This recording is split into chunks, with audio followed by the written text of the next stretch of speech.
ସୁସ୍ଥ ରହିବା ଆମ ସମସ୍ତଙ୍କର ନୈତିକ କର୍ତ୍ତବ୍ୟ, ନଚେତ୍ ଆମେ ସମାଜ ପାଇଁ ବୋଝ ହୋଇଯିବା।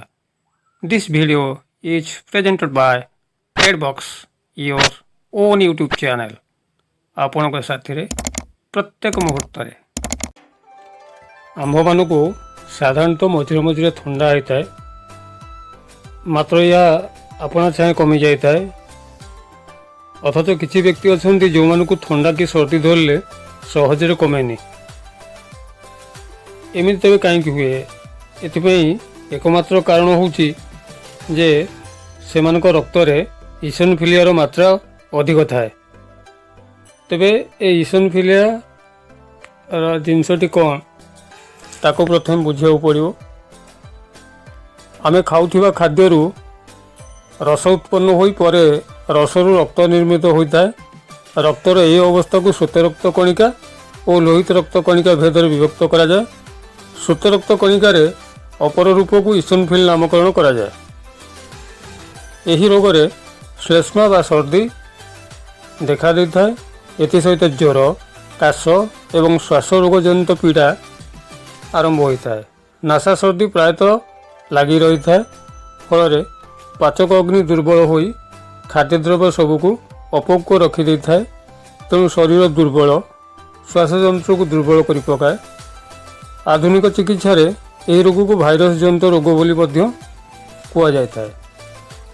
ତେବେ ଏହି ରୋଗକୁ କିଭଳି ଚମତ୍କାର ଏବଂ ଆଶ୍ଚର୍ଯ୍ୟଜନକ ଭାବରେ କମେଇ ହେବ, ମୁଁ ଭିଡ଼ିଓ ଭିତରେ ତା'ର ଚିକିତ୍ସା କହିଛି। ତେଣୁ ଭିଡ଼ିଓଟିକୁ ସ୍କିପ୍ ନ କରିକିରି ଧୈର୍ଯ୍ୟ ସହ ଦେଖିଲେ ଆପଣମାନଙ୍କର ମଙ୍ଗଳ ହେବ। ତେବେ ଏହି ରୋଗ କାହିଁକି ହୁଏ ଆସନ୍ତୁ ଜାଣିବା।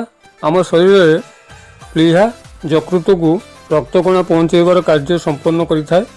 ଯଦି ଏହା ଦୁର୍ବଳ ହୋଇପଡ଼େ ବା ପ୍ଳୀହା ବୃଦ୍ଧି ଘଟି ରୋଗାକ୍ରାନ୍ତ ହୋଇପଡ଼େ, ତେବେ ପୂର୍ଣ୍ଣ ମାତ୍ରାରେ ରକ୍ତକୁ ଯକୃତ ପାଖରେ ପହଞ୍ଚାଇ ପାରେ ନାହିଁ ଏବଂ ରକ୍ତ ଦୁର୍ବଳ ହୋଇଯାଏ। ଫଳରେ ରକ୍ତରେ ଇସନଫୁଲିଆର ସୃଷ୍ଟି ହୋଇ ଥଣ୍ଡା, ସର୍ଦ୍ଦି ଓ କାଶ ରୋଗ ସୃଷ୍ଟି ହୋଇଥାଏ। ଏହା ବ୍ୟତୀତ ଶରୀରରେ ମୁଖ ବା ନାସିକା ପଥରେ ଧୂଳି ପ୍ରବେଶ କଲେ, ବାୟୁ ଦ୍ୱାରା ଅପକ୍ୱ ରସର ଊର୍ଦ୍ଧ୍ୱଗତି ହେଲେ, ଅତିମାତ୍ରାରେ ଭୋଜନାଦି କାରଣରୁ ଶ୍ୱାସନଳୀ ମଧ୍ୟରେ ଭାତଦ୍ରବ୍ୟ ପ୍ରବେଶ କରି, ମଳମୂତ୍ର ଓ ଛିଙ୍କର ବେଗ ଧାରଣ ପ୍ରଭୃତି କାରଣରୁ ବାୟୁ କୁପିତ ହୋଇ ପିତ୍ତ ଓ ଶ୍ଲେଷ୍ମାକୁ କୁପିତ କରିବା ଦ୍ୱାରା ଏହି ରୋଗ ଉତ୍ପନ୍ନ ହୋଇଥାଏ। ତେବେ ଏଇ ଯେଉଁ ଥଣ୍ଡା ସର୍ଦ୍ଦି ରୋଗ, ଆକୁ କମାଇବା ପାଇଁ ଆପଣ କୃଷ୍ଣ ତୁଳସୀ, ଯଦି କୃଷ୍ଣ ତୁଳସୀ ନ ମିଳିବ ତେବେ ଶ୍ୟାମ ତୁଳସୀ ମଧ୍ୟ ଚଳିବ। ତେବେ ଏହି କୃଷ୍ଣ ତୁଳସୀରୁ ଆପଣ 7 ଗୋଟି ପତ୍ର ଆଣି ସକାଳୁ ଖାଲି ପେଟରେ ଗୋଲମରିଚ 3ଟି ସହ ଯଦି ନିୟମିତ ସେବନ କରିବେ, ଆପଣଙ୍କ ପାଖରୁ ଯେତେ ମାତ୍ରାରେ ଇସନଫିଲିଆ ହେଇଥାଉ ନା କାହିଁକି, ଇସନଫିଲିଆ ଆପଣଙ୍କର 3 ରୁ 4 ମାସ ଭିତରେ ପୁରାପୁରି କମିଯିବ। ଏଇଟା ଆମର ପରୀକ୍ଷିତ ଔଷଧ ଏବଂ ଆପଣମାନେ ଧୈର୍ଯ୍ୟ ସହ ଏହି 7 ଗୋଟି ତୁଳସୀ ପତ୍ରକୁ 3ଟି ଗୋଲମରିଚ ସହ ବ୍ୟବହାର କଲେ ଆପଣ ତା'ର ଉପକାରଟା ଜାଣିପାରିବେ। ଏଥିସହ ଅଦା ରସ ସହିତ ପିପଳି ଚୂର୍ଣ୍ଣ ଓ ସୈନ୍ଧବ ଲବଣ ମିଶାଇ ସେବନ କଲେ ଏହି ଥଣ୍ଡା ଓ ସର୍ଦ୍ଦି ରୋଗ ମଧ୍ୟ କମିଯାଇଥାଏ। ଏହାଛଡ଼ା ଅଁଳା ଚୂର୍ଣ୍ଣ, ଚିନି ଓ ଶୁଣ୍ଠି ଚୂର୍ଣ୍ଣ ଏକତ୍ର ଜଳ ସହ ପାନ କଲେ ମଧ୍ୟ ଏହି ରୋଗ ଦୂରୀଭୂତ ହୁଏ।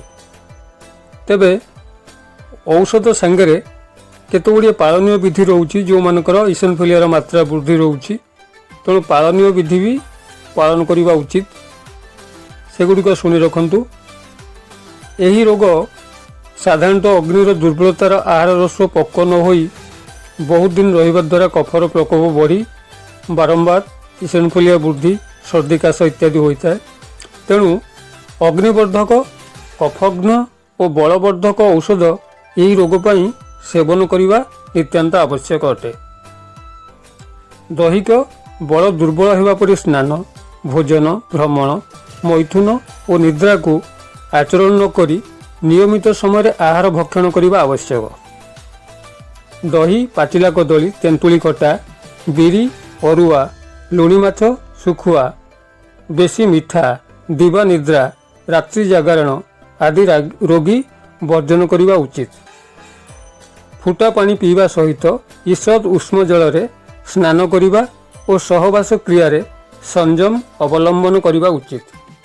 ତେବେ ଏହିସବୁ ନିୟମକୁ ମାନି ଆପଣ ଚଳିଲେ ଆପଣଙ୍କର ଯେଉଁ ଇସନଫୁଲିଆର ମାତ୍ରା ବୃଦ୍ଧି ହେଇ ଥଣ୍ଡା ସର୍ଦ୍ଦି ଆଦି ଲାଗି ରହୁଛି ଏହା ନିଶ୍ଚିତ ଭାବରେ କମିଯିବ। ତେବେ এই ଥିଲା ଆଜିର ଭିଡ଼ିଓ। ଯଦି ଭିଡ଼ିଓଟି ପସନ୍ଦ ଆସୁଥାଏ ତେବେ ଭିଡ଼ିଓ ଗୋଟେ ଲାଇକ୍ କରିବେ, କମେଣ୍ଟ କରିବେ ଏବଂ ସାଙ୍ଗମାନଙ୍କ ମହଲରେ ସେୟାର କରିବେ। ଆଉ ଚ୍ୟାନେଲକୁ ଯଦି ଆଜି ପର୍ଯ୍ୟନ୍ତ ସବସ୍କ୍ରାଇବ୍ କରିନଥାନ୍ତି ତେବେ ଚ୍ୟାନେଲ କଡ଼ରେ ଥିବା ରେଡ୍ କଲର୍ ଆଇକନ୍କୁ କ୍ଲିକ୍ କରି ସବସ୍କ୍ରାଇବ୍ କରିନେବେ ଓ ପରେ ବେଲ୍ ନୋଟିଫିକେସନ୍କୁ ଅନ୍ କରିବେ। ଆଜି ପାଇଁ ଏତିକି ରଖୁଛି। ନମସ୍କାର। ଜୟ ହିନ୍ଦ। ବନ୍ଦେ ମାତରମ୍।